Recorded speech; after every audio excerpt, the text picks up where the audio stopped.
The Assembly will hear an address by His Excellency Philip Edward Davis, Prime Minister and Minister for Finance of the Commonwealth of the Bahamas.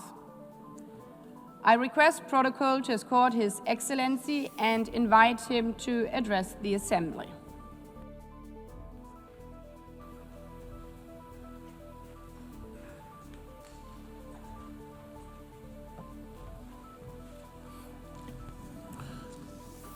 Madam President Annalena Baerbock, we offer our warm congratulations on your election to preside over this 80th session of the General Assembly. And we thank your predecessor, His Excellency Phil Yang, for a job well done. Excellencies, delegates, ladies and gentlemen, in celebrating 80 years of the global community coming together in this United Nations, we must remind ourselves of how we got here. The United Nations was not born out of some high-minded ideal or because humanity suddenly decided to promote its collective virtue. No, UN was created out of the ashes of a period when humanity had almost destroyed itself.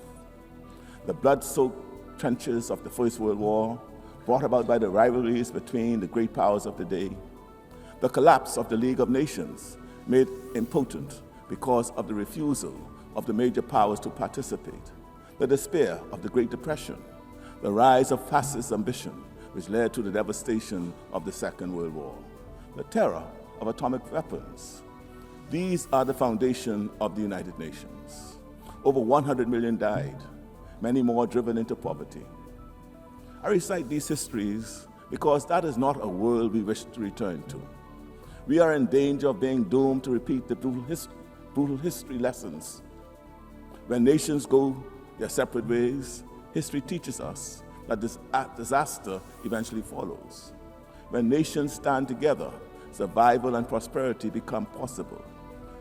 With the stench of the atomic firestorms still hovering over Hiroshima and Nagasaki, the world raced to come together in a single body to prevent such things from happening again. The need for nations to unite in a single forum has never been more pressing. This multilateral effort is not a cure-all. Wherever humans live, there will be conflict. But today's crises are far more complex and seemingly more intractable and even more dangerous than 80 years ago. The atomic weapons of the 1940s have proliferated into the nuclear weapons of today, able to wipe out all human life many times over.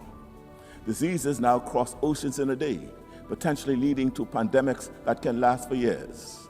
Cyber attacks can leap borders in a second. Financial contagion can cripple economies in an instant.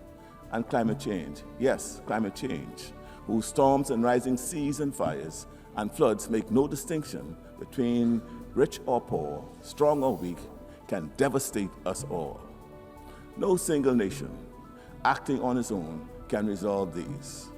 Multilateral approaches are not the problem. Multilateral approaches offer the pathways to the solutions. The United Nations is not perfect, but it is the best tool for multilateral action that we have. We workmen should not blame our tools. The flaw is not in the hammer, but in the hand that lets it fall. Your Excellencies, the Commonwealth of the Bahamas is committed to work with members to find solutions. It is why we have offered ourselves as a candidate for a non-permanent seat on the Security Council for the 2032-2033 term. This is not a candidacy just for ourselves. It is for every small state that not only insists that its voice must count, but also knows that we have much to contribute in matters of global peace. For example, we cannot turn away from the agony of the Middle East. The aspirations of the Palestinian people for dignity and self-determination are real. Along with the state of Israel, both peoples have a right to security, sovereignty, and peace. For generations, this conflict has tested the conscience of the world, but resignation is not an option. The vision of two states living side by side in peace and mutual recognition remains the only pathway to justice, stability, and reconciliation. We must not abandon dialogue for despair. The multilateral capabilities and capacity of the UN should not be front and center of this effort. We think that if the organization has structural and institutional weaknesses, then let's fix them. If we think that standards are not evenly applied, that powerful states avoid consequences for aggression or human rights abuses, while weaker states are sanctioned more readily, then let's step up and fix them. The UN is only the sum of its parts. Any lack of effectiveness, any lack of practical impact lies squarely at the feet of member states. The solution is not to abandon it, but to fix it. For countries like the Bahamas, the biggest challenges and crises we face are not of our own making, and yet we are the ones who feel the impacts the most. Our independent Bahamas has never fought a war, and yet conflicts in faraway places cause severe economic shocks, with Bahamians forced to pay higher prices and suffer from unreliable supply chains. Above all, it is the physical changes relating to climate that are causing crises which we are critical, urgent, and existential. Over the past few years, many Bahamian voices have raised the alarm in many international forums about the risk we face from threats of climate change.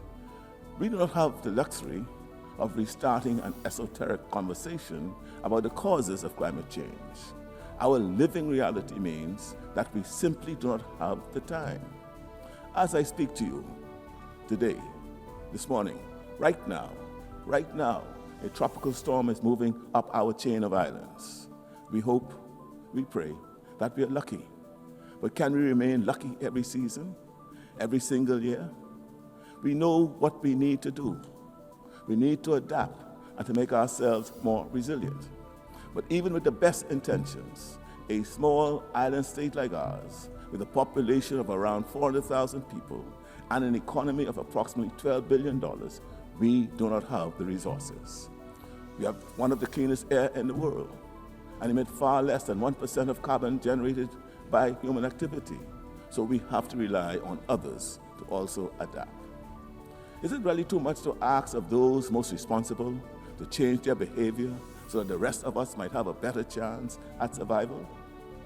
Along with climate change, our closest neighbors also suffer from a number of external threats. Our neighbors in Cuba have suffered for decades under an embargo which has caused suffering without delivering justice. The embargo has punished the ordinary people without changing policy. Friends, engagement, not isolation, is the only way forward. And so the Bahamas will continue to add its voice to the many who say the time for the embargo to be lifted is now. And what of Haiti? Too often the suffering of its people has been met with indifference. The multinational security support mission under Kenyan leadership has been an important bridge. But bridges must be a pathway to the solution. That mission must evolve into a force strong enough to meet the still present threat of violence and lawlessness. But Haiti needs more than security. It needs investment, partnership, and hope. The lack of security in Haiti disproportionately adversely impacts the security of the Bahamas. And we can no longer continue to carry so much of the burden and plight of the Haitian people. The world must act. We say this not out of fatigue, but out of conscious realization that a crisis of this magnitude cannot be left to neighbors alone. It requires a global response. The Bahamas therefore calls for a dedicated United Nations Support Office for Haiti, an institution to coordinate aid, sustain international attention, strengthen institutions, and nurture democracy. We cannot claim fidelity to peace and at the same time ignore Haiti. Your Excellencies, the lessons of history are clear. To retreat into a world of isolationist protectionism, where might is right and resources of the planet are plundered for the few, is to return to a time when life was famously described as nasty, brutish, and short. there would be a fairly swift breakdown in international peace and security. With no global forum for conflict mediation, there's a strong likelihood that disputes would more often escalate into wars, border clashes, and proxy conflicts. With every country facing increasingly dangerous and rapid climate change, the collective action needed to address it would likely hasten to climate breakdown. The kind of economic fragmentation that heralded the Great Depression in America in the 1930s would reemerge. Protectionist sanctions and trade barriers, the collapse of supply chains, and resulting higher costs of living around the world would recreate the same conditions that fueled the rise of fascism and the explosion of the Second World War. Is this what we really want? No matter how imperfect, are we really prepared to throw away what we have? Your Excellencies, we recognize that we seem to live in a time when the global community appears indifferent to the suffering and deaths of millions of our fellow human beings. And yet, even in the face of potential climate disaster, today we ask, not for your pity, we not ask for clarity, for charity, we ask simply that you act in your own enlightened self-interest. The security and prosperity of all of us in the region, the hemisphere, and the world are interconnected. Even if we do not agree on the causes, as I have previously said to this assembly, our lived reality is that our storms and hurricanes are your fires and floods. If the Bahamas were to collapse because of the disproportionate risks we face from climate change, economic vulnerabilities, and external geopolitical pressures, the world would lose one of the more best tourist destinations on this planet. We ask for nothing more than what we all want, the right to live in peace and security and in the pursuit of happiness. But most of all, just let us live. Just give us the right to live.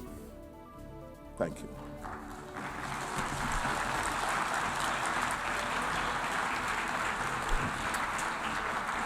On behalf of the Assembly, I wish to thank the Prime Minister and Minister for Finance of the Commonwealth of the Bahamas.